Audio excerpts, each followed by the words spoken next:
The chapel froze when my mother's voice cut through the air. You changed your name. Not shock, judgment. Every head turned. My father's hand tightened on the program. My brother stopped laughing in the doorway. I slid into the second row seat, the page still warm in my palm, my new name printed in a black that looked almost deliberate. The chair beside me, the one marked family, remained untouched, just like every milestone they'd missed. But as I looked at that empty space, something shifted. They thought today's silence exposed me. They had no idea it was exposing them. I grew up learning how to shrink myself between louder lives. In our house in Austin, noise meant importance, and importance never belonged to me. I remember the way my mother's heels clicked across the tile whenever Brendan needed something, louder, sharper, more urgent in a way my needs never were. Vivian always got the soft tone, the warm hands on her shoulders, the lingering attention that made the room bend toward her. I was the quiet one, the one who cleaned her own messes, packed her own lunches, and learned early not to interrupt the conversations that flowed over me like water. The first time I noticed the pattern, I was 12. Vivian had a school art show, a row of painted canvases propped along the gym wall. My mother hovered near her, smiling for neighbors, brushing non-existent lint off her dress. I stood in the corner holding the certificate I'd received earlier that morning, an award for a regional science competition. No one in my family came. They didn't even remember the time. Mom passed me as if I were part of the background. Hold your sister's jacket, she said, handing me the soft fabric without a glance. I folded the certificate into my pocket, the paper crinkling loud enough to echo. No one heard it. Years later, during my high school graduation, they arrived late. The ceremony had already started. My row of classmates shuffled as they searched for seats. When my name was called, I stood, scanning the sea of faces for the four that mattered. Only one chair in the family section was empty, mine. My siblings had gone to a lake party, and my parents were caught in traffic, though I learned later they'd stopped for coffee. I held the program so tightly the corner tore off. I swallowed the sting and sat down slowly, as if careful movements could hide the emptiness. College wasn't different. At Rice, I sent reminders weeks ahead for a departmental award ceremony. Vivian texted back a heart emoji. Brendan left it on read. My parents replied 3 days later with a casual, "We'll try." They never showed. That night, I ate takeout alone on the dorm steps, my award resting beside me, still inside the envelope they didn't open. The older I got, the quieter I became. I learned that pushing back only led to Mom's familiar refrain, "Don't be dramatic, Evelyn." Dad would nod in agreement without lifting his eyes from his phone. My protests became shorter each year until they disappeared entirely. The last flashback that stayed with me, stuck like a splinter, was the ceremony where I presented early research on desalination. 5 seats reserved, all empty. I held a folded program in my hand, smoothing the same crease over and over, trying to pretend the hollow beside me wasn't noticeable. A text buzzed, then a photo of Brendan grilling at a backyard party. "Wish you were here," he wrote. He didn't mean it. That was the day I learned my place in the family, a quiet space at the edge of their lives, never truly seen unless I stayed silent. The shift didn't happen in one moment. It built slowly, like pressure behind a door I'd kept closed for years. But the day it finally cracked was ordinary, quiet, deceptively normal. 8 months before my dissertation defense, I sent the announcement to my family, a clean, formal notice from the university, date and time printed in sharp black ink. I mailed it to the house in Austin, texted the reminder, added it to the family group chat. April 22nd, 3 p.m., I wrote. My mother responded hours later with a distracted, "So proud, sweetheart." Vivian sent a thumbs up. Brendan typed, "Nice." I told myself it was enough. Through winter, I repeated the date at every Sunday dinner. Mom nodded without lifting her eyes from her phone. Dad murmured something that might have been agreement. Vivian talked about her kids' soccer schedules. Brendan circled back to his latest barbecue experiments. I reminded them anyway.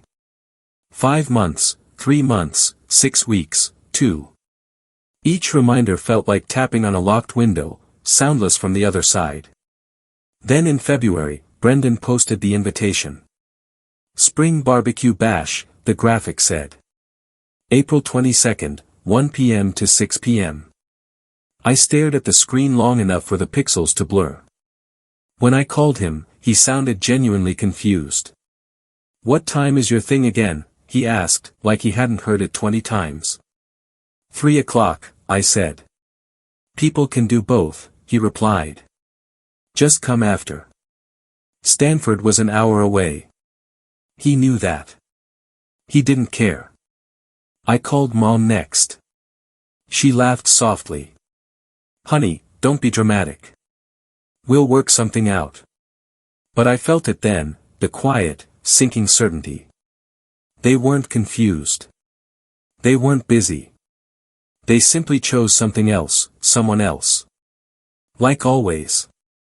The final confirmation came the day before my defense. Mom answered over loud music, her voice thin between bursts of laughter. "I'm at Brendan's helping set up," she said. "Total chaos here." "And tomorrow?" I asked. 3 o'clock, right? "We'll be there," she said, distracted. "Vivian's bringing dessert." She hung up before I could respond. The next afternoon, standing in the hallway outside Patterson Hall, my phone buzzed. "Where are you?" Mom asked. "We're all at Brendan's." I didn't answer immediately. I let the silence fill the space between us, heavy and final. And in that silence, something inside me clicked into place. I didn't cry in the hallway outside Patterson Hall. I didn't call anyone back. I didn't explain. I gathered my notes, walked into the auditorium, and defended 8 years of work to a room missing 5 faces that should have been there. And when it was over, when, "Congratulations, Dr. Evelyn Brennan," echoed across the chamber, I felt nothing but an ache so familiar it was almost quiet. That night, while messages from my family stacked unanswered on my screen, I sat alone in my apartment with the blinds half closed, the glow from my desk lamp pulled across the table, washing over piles of research papers, my laptop, and the program from the ceremony. I smoothed the crease running down its center one last time. Then I opened my laptop and created a folder titled Transition. No emotions, no hesitation, just a folder, and the first step toward a life they would no longer have access to. I started with the essentials. I downloaded the name change petition from the county website and printed it. The sound of the printer humming in the quiet apartment felt strangely grounding. Instruction pages, required documents, identification guidelines, I highlighted each section with steady strokes. My pen didn't waver once.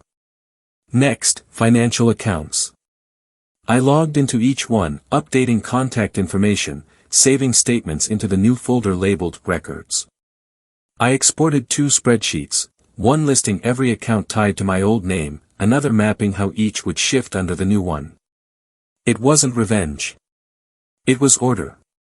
By midnight, the folder held more structure than my family had offered me in years. The next morning, I woke early. The air was cool, sunlight sharp through the blinds.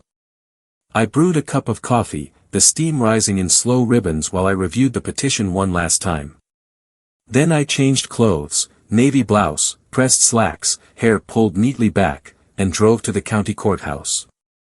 The building loomed pale and quiet against the sky. Inside, the clerk slid a stack of forms toward me. "Fill these out," she said. I nodded, found a seat by the window, and began. Line by line, signature by signature, my new name, Evelyn Morrison, settled into each blank space like it belonged there. When I handed the documents back, the clerk stamped the top page, the sound crisp and final. "Processing takes a few weeks," she said. "That's fine," I replied. Outside, the sun felt different, clearer, less like something I had to earn. The next phase took days, quiet ones. I updated my email first, a clean address unlinked to family. I transferred all research materials to a new cloud drive and deleted the old one. I archived messages from colleagues, mentors, and friends. The only thing I didn't delete was a small folder named Ruth, filled with photos of my grandmother and the birthday letters she'd mailed me through college. Her handwriting had always looked certain, even when mine trembled. By the end of the week, my digital life no longer contained the name Brennan. The physical transition came next. I boxed up my apartment, books stacked neatly, clothes folded in long rows, frames turned face down and wrapped in paper. I stood in the center of the living room the night before the movers arrived, listening to the soft hum of the refrigerator, the faint buzz of a streetlight outside. My phone lit up every few minutes, calls, texts, missed attempts to grasp what they'd never held in the first place. I didn't answer. When the truck pulled away, carrying everything I owned toward Portland, I locked the apartment door and rested my hand on the cool metal for a moment. Not sentiment, just stillness. The drive north took 2 days, long stretches of highway, muted radio, rest stops with flickering vending machines. I stopped only for gas and coffee. Each mile felt like dissolving threads, thin frayed connections falling away behind me. Portland greeted me with gray skies and a soft drizzle. Perfect, I thought. A city where silence didn't feel like a punishment, but a way of breathing. My new apartment was small but bright, with a narrow balcony overlooking a quiet street lined with trees. I placed my boxes by the window and opened the one labeled work, research papers, a notebook, a single photo of me and my grandmother at a long-past birthday dinner. I pinned it above my desk. The next morning, I walked into the environmental consulting firm that had offered me a position months earlier. A receptionist greeted me warmly. My new colleagues introduced themselves one by one. No one asked about my family. No one compared me to a sibling. I sat at my new desk, logged into my new account, and felt a strange, unfamiliar steadiness settle in my chest. In the evenings, I continued the quiet work. I changed the name on my driver's license, updated my voter registration, replaced my medical records, reassigned emergency contacts, closed the last bank account with the old surname. Each task brought its own small sound, the tap of keys, the click of a button, the soft rip of an envelope. Not dramatic, not triumphant, but precise, controlled, mine. Some nights I'd sit at my desk with the window cracked open, letting the cool air drift inside. I'd reach for a form, a bill, a document, and feel that familiar tightening in my chest ease just a little. This time, I thought, sliding another page into the completed folder, I won't fix what they've broken. It wasn't a vow, just a boundary finally written down. The notification arrived on a gray morning weeks after I'd settled into Portland. Your name change petition has been approved, it read, a simple sentence, a quiet switch flipped. I printed the confirmation, the page still warm when I slipped it into a folder labeled Identity. The new documents, license, bank cards, workplace records, had already begun updating. Soon, nothing would carry the name my family forgot on purpose. I didn't announce it. I didn't message anyone. I just lived. But silence has a way of echoing when people expect noise. The first ripple came from an email forwarded to my new inbox by HR, your emergency contact attempted access, the header said. My old number disconnected. My old email archived. My personnel file flagged them as unverified relationship. The system locked them out automatically. Another ripple arrived the following week. The apartment manager from Austin left a voicemail on my new work phone. Your family has been trying to reach us for your forwarding address. We cannot disclose without written consent. I didn't give any. A month later, I powered on the old phone I kept in a drawer. 83 missed calls from my mother. Dozens from Vivian, a handful from Brendan, one from Dad. Each voicemail grew more frantic than the last. Where are you? This isn't funny. We need to talk about the graduation. You're blowing this out of proportion. You can't just vanish. This silence is childish. You owe us an explanation. I owed them nothing. I turned the phone off and placed it back in the drawer. The air felt lighter. Then came the moment everything aligned. Great Aunt Ruth passed away, quietly, peacefully. She was one of the few people who ever saw me, truly saw me, and I knew I had to go. Not for my family, but for her. The chapel in Austin looked the same as the last time I'd been there, polished wood, soft lighting, air thick with lilies. I arrived early and sat near the aisle, hands folded around the printed program. The name on it, Evelyn Morrison, was still strange to my family, but it wasn't strange to me. Not anymore. They arrived in a wave. My mother stopped mid-step when she saw me. You changed your name. It wasn't a question. It was an indictment. My father's jaw tightened. Vivian blinked in disbelief. Brendan looked like someone had slapped the air from his lungs. Their eyes flicked to the program, then to me, then back again. You should have told us, Mom said under her breath. You should have shown up, I replied, my voice level. She opened her mouth, ready to argue, but the chapel attendant signaled for quiet. During the service, they watched me more than the ceremony. Every so often, Mom's gaze slid toward me, confusion, frustration, something like fear. The same fear people feel when a familiar map has been redrawn without them. After the final hymn, she followed me outside. Evelyn, this isn't fair, she whispered. We made a mistake. Families move past things. I stood by my rental car, the soft wind shifting the edge of my coat. You chose a barbecue over my doctorate, I said. You didn't forget, you prioritized. That's not true. It is, I said. And now the systems I exist in only recognize people who show up. You weren't listed. The rest handled itself. Her face tightened as if the realization finally landed. There was no argument she could make to undo a court record, a state file, a digital identity. Love could be claimed, but paperwork was immune to guilt. Vivian approached next. You didn't have to go this far, she said. I didn't go far, I answered. I went where I was seen. Brendan didn't speak at all. I got into the car, closed the door, and watched their shapes blur through the windshield. They couldn't follow, not legally, not digitally, not emotionally. The life tied to my old name had ended without ceremony. The one tied to my new name had already begun. And for the first time, the loss wasn't mine. Portland settled around me the way a soft night settles around a cooling street, quiet, unhurried, indifferent in the gentlest way.